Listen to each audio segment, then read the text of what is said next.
कहते हैं कि हिंदुस्तान में विकास का पहिया 24 घंटे घूमता है। हमारा इंडिया अब न्यू इंडिया बनता जा रहा है और भारत बुलंद भारत। आए दिन हम ये भी सुनते हैं कि हमारा देश बदल रहा है। वाकई ऐसा है भी, लेकिन अगर हमारे बच्चों को आज भी स्कूल जाने के लिए नदी पार करना पड़े और वो भी नाव में नहीं पतीले में बैठकर, तो इसे क्या कहेंगे। इस खास पेशकश में ऐसी कई तस्वीरें हम आपको दिखाएंगे। शुरुआती बाढ़ में बचपन और पतीले में पढ़ाई वाली रिपोर्ट से।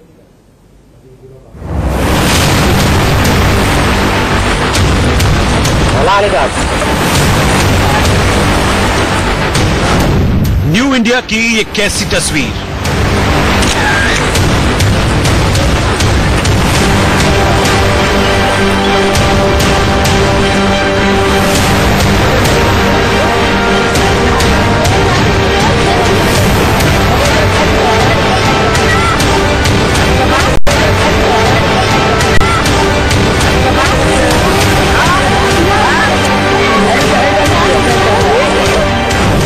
बाढ़ में बचपन, पतीले में पढ़ाई।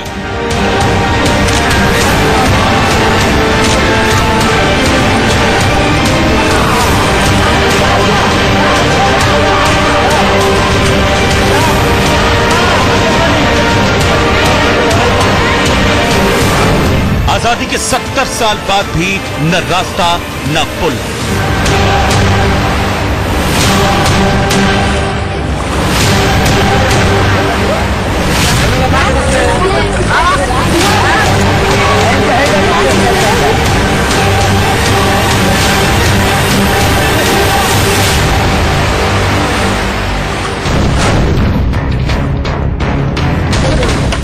इन तस्वीरों को क्या नाम दें।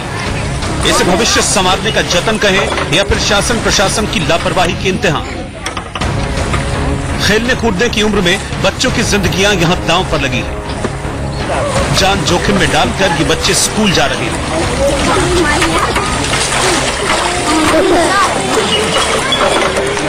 बच्चों के स्कूल के जाने के लिए यहां नाव तक का इंतजाम नहीं है। एल्यूमिनियम के जिस पतीले में घरों में खाना बनता है, उसी पतीले में बैठकर बच्चे स्कूल जाते हैं।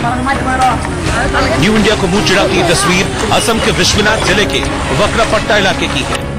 यहाँ एल्यूमिनियम के पतीले या गमले को हर एक छात्र जुगाड़ वाली नाव बना लेते हैं। जिस तरह नाव खेने वाला इंसान पतवार चलाता है तो नाव आगे बढ़ती है, ठीक वैसे ही ये बच्चे पतीले में बैठने के बाद अपने हाथों से पानी को हटाते हैं तो इनके पतीले पीछे की तरफ बढ़ते हैं और आड़े तिरछे चलते ये पतीले बच्चों को नदी पार करा देते हैं।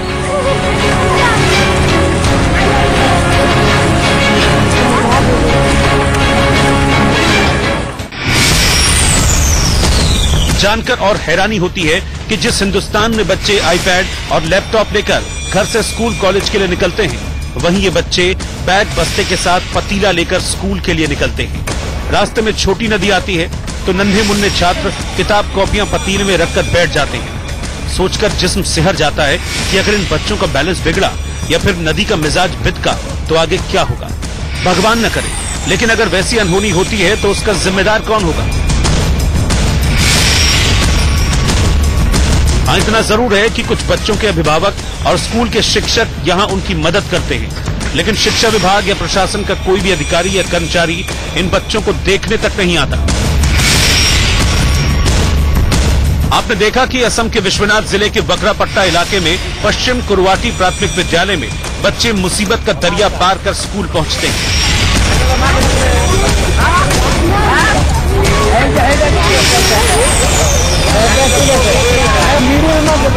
आगे स्कूल की हालत देखेंगे तो हैरानी और बढ़ती जाएगी।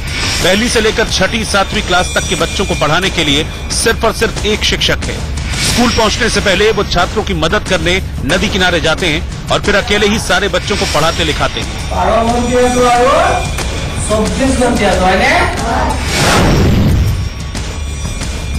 অকলশৰীয়াকৈ আছোঁ 2014 চনৰ পৰা।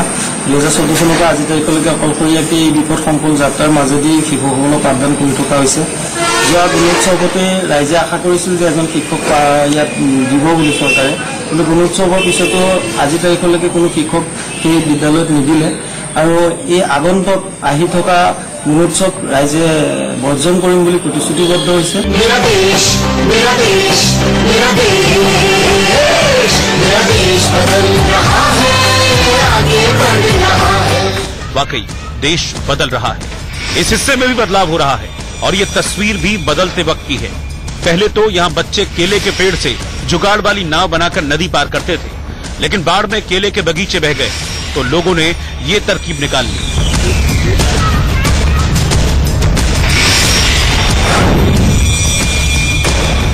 तो अन्य उपाय नापाय, नाव जेहेतुके नाय, दलंग जेहेतुके नाय, तेतिया तेओलोके সেই তোৰ মানে দি পেলাই তোৰ দি মানে পাৰ হৈ পেলাই আপুনি কি সাঁতুৰি যাব লগা হয় আৰু সেই শিশুসকলৰ লগতে সেই শিশুসকলক সুৰক্ষা দিবৰ বাবে ময়ো সাঁতুৰি পাৰ হ'বলগীয়া হয়।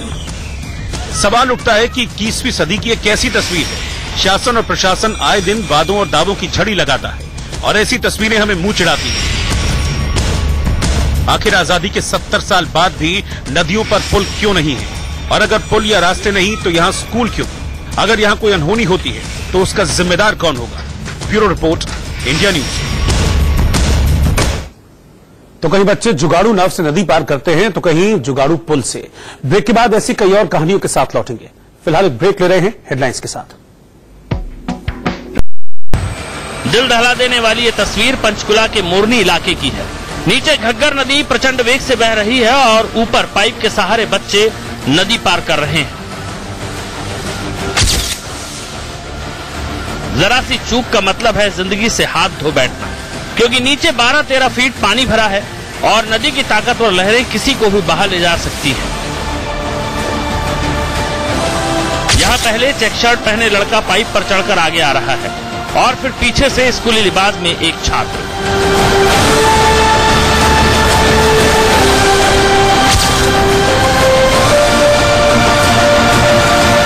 पानी के थपेड़ों से ये पाइप हिलता डुलता भी है और इन बच्चों के हाथ छूटने का डर भी बना हुआ है। लेकिन इसे बताया जाता है कि मोरनी के कई गांवों में आज भी नदियों और नालों पर पुल नहीं है, जिसके चलते लोग बरसात के दिनों में जान जोखिम में डालकर नदी पार करते हैं। मानसून के सीजन में तो यहाँ कई बच्चों की पढ़ाई भी छूट जाती है। पंचकुला से मृणाल लाला के साथ नितिन शर्मा, शिमला, इंडिया न्यूज।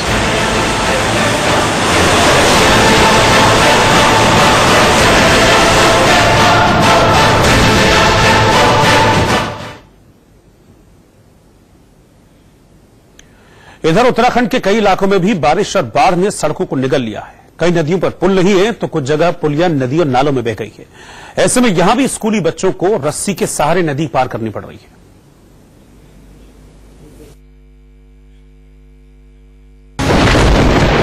जलदैत्य के महाजुल्म से स्कूली बच्चों की जान।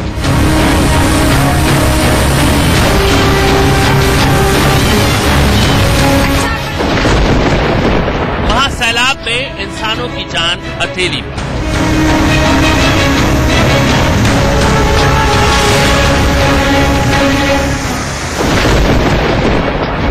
कानों को सुन्न कर देने वाला सैलाब और पानी का प्रचंड रूप ऐसा कि कलेजा कांप जाए, पूरा जिस्म सिहर जाए।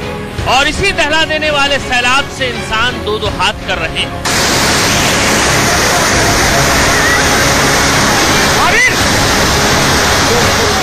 इसे मजबूरी कहें या जरूरत, इसी सैलाब से स्कूली बच्चों का सामना होता है।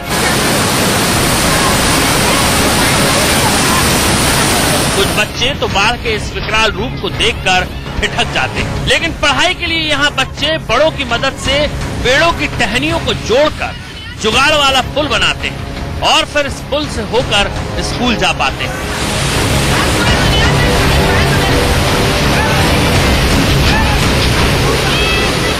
अब देखिए, जहां पानी की प्रचंड धारा बह रही है उसी रास्ते को कुछ लोग रस्सी के सहारे पार कर रहे हैं।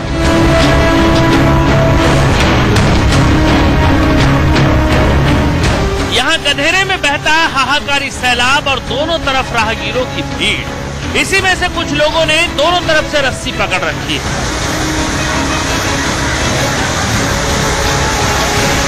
और इसी रस्सी को थामकर लोग एक एक कर सैलाब वाले रास्ते को पार करते हैं।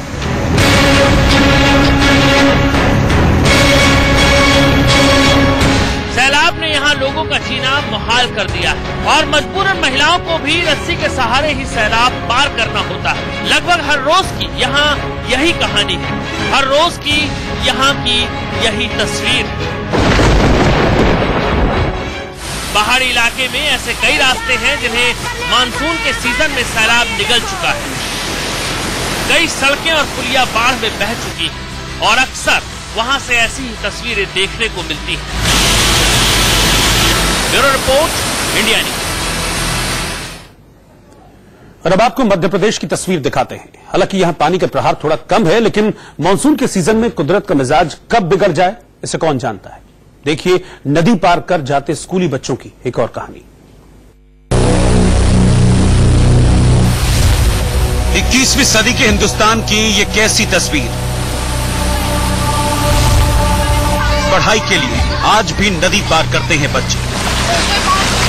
स्कूल के रास्ते में दरिया पार कर रहे ये बच्चे मध्य प्रदेश के हरदा जिले के हैं। छात्र छात्राएं सभी रोजाना यहां लाइन लगाकर नदी पार करते हैं। स्कूल जाने के समय भी और घर लौटने के वक्त भी। कहने को तो ये बच्चे नदी के बीच रपटे यानी कच्चे रास्ते पर चल रहे हैं, लेकिन अगर इनका पैर फिसला तो क्या होगा, यहां अनहोनी की जिम्मेदारी कौन लेगा।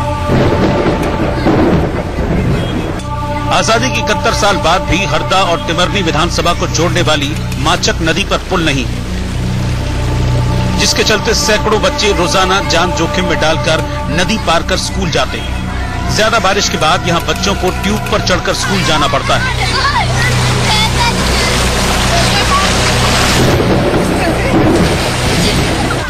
हाल ही में इसी नदी के रपटे पर चलते हुए एक ट्रैक्टर की तस्वीर हर किसी ने देखी और वो ट्रैक्टर आगे पानी के वेग से पलट भी गया था। इसी नदी को पार करने में 2 साल पहले एक इंसान की जान भी चली गई। ऐसा नहीं कि मुसीबतों की कहानी यहाँ के दोनों विधानसभा क्षेत्र के अधिकारियों और जनप्रतिनिधियों को मालूम नहीं है। सब कुछ जानते हुए भी इन तस्वीरों को बदलने को लेकर कोई गंभीर नहीं दिखता। आखिर 21वीं सदी के हिंदुस्तान का ये कैसा शासन प्रशासन है जो बच्चों को मुसीबत में देखकर भी आंखें मूंद लेता है।